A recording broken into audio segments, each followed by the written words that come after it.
A warning to the IDF soldiers and all soldiers of oppression.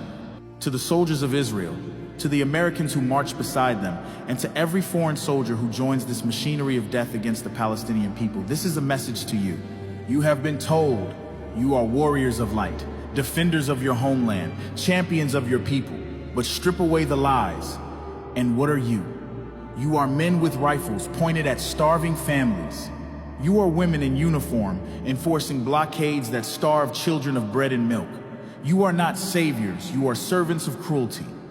You have been raised, indoctrinated, and poisoned with the belief that you are God's chosen, that you alone stand above the rest of humanity, that your crimes are not crimes because they are committed against those who do not bear your blood, your name, your religion.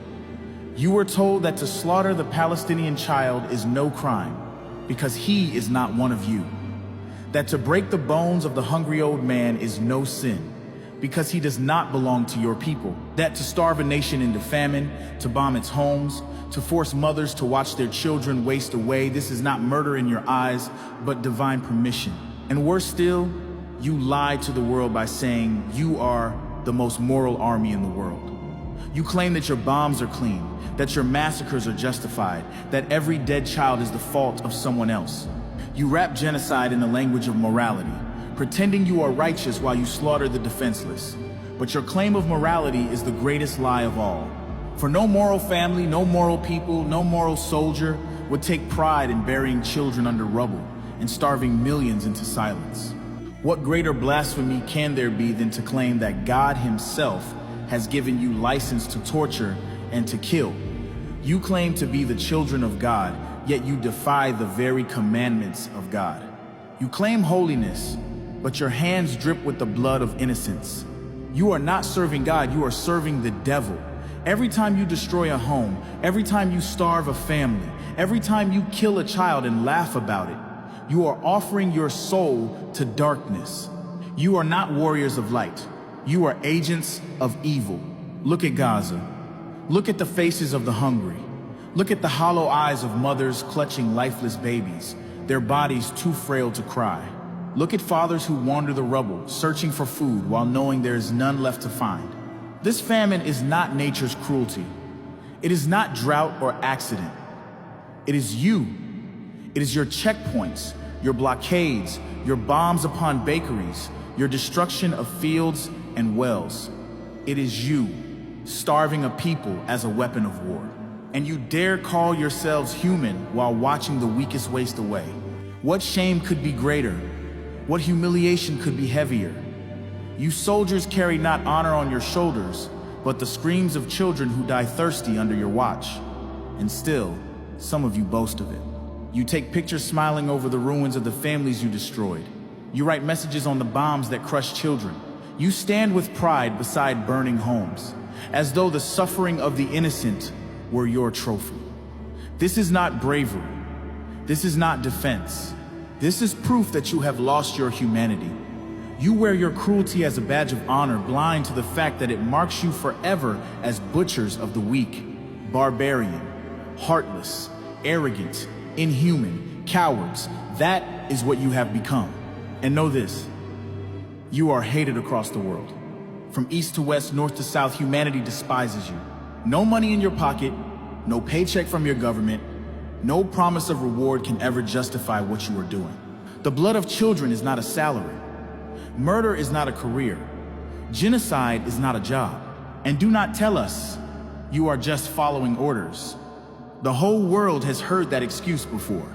Soldiers of empires past said the same as they gassed the camps, as they burned the villages, as they chained human beings like cattle, and history spat on their graves. Humanity cursed their names. God cast his judgment on their souls. Do you think your fate will be different? And already, your fate is unfolding before you. Most of you are not returning from this war.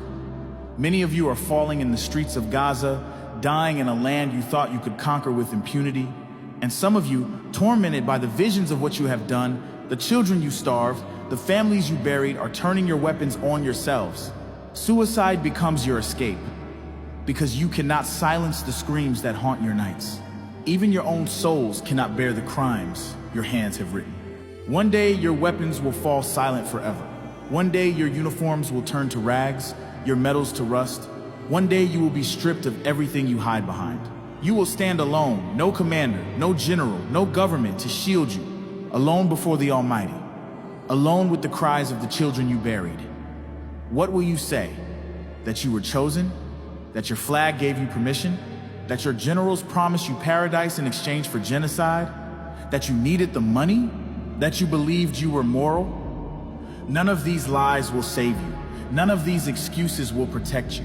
When you stand before God, you will see each child you starved, each family you buried, each prayer you silenced, and you will know there is no escaping the truth.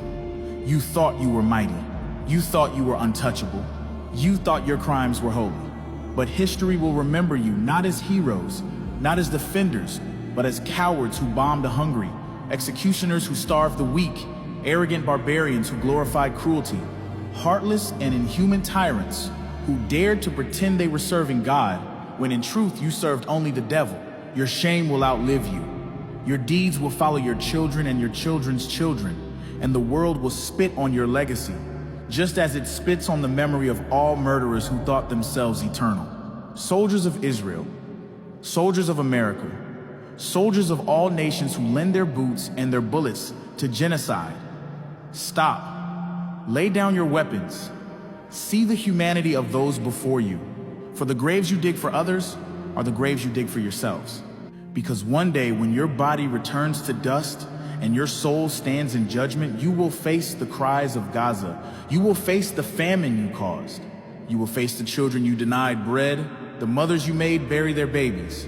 And then you will learn the truth, that you were never God's chosen, but only his test, and you failed. And that failure will not die with you. It will echo across eternity. It will stain your family name. It will burn into the pages of history. Your children will inherit your disgrace.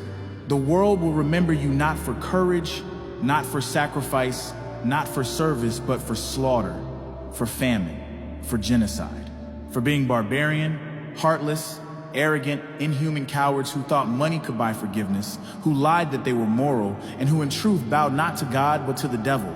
And in the end, there will be no applause, no victory, no redemption, only shame. Shame as your final uniform. Shame as your only anthem. Shame as your eternal grave. Barbarian, heartless, arrogant, inhuman, cowards, hated by the world, despised by history, condemned by God, servants of the devil. That is what you are. That is what you will remain forever.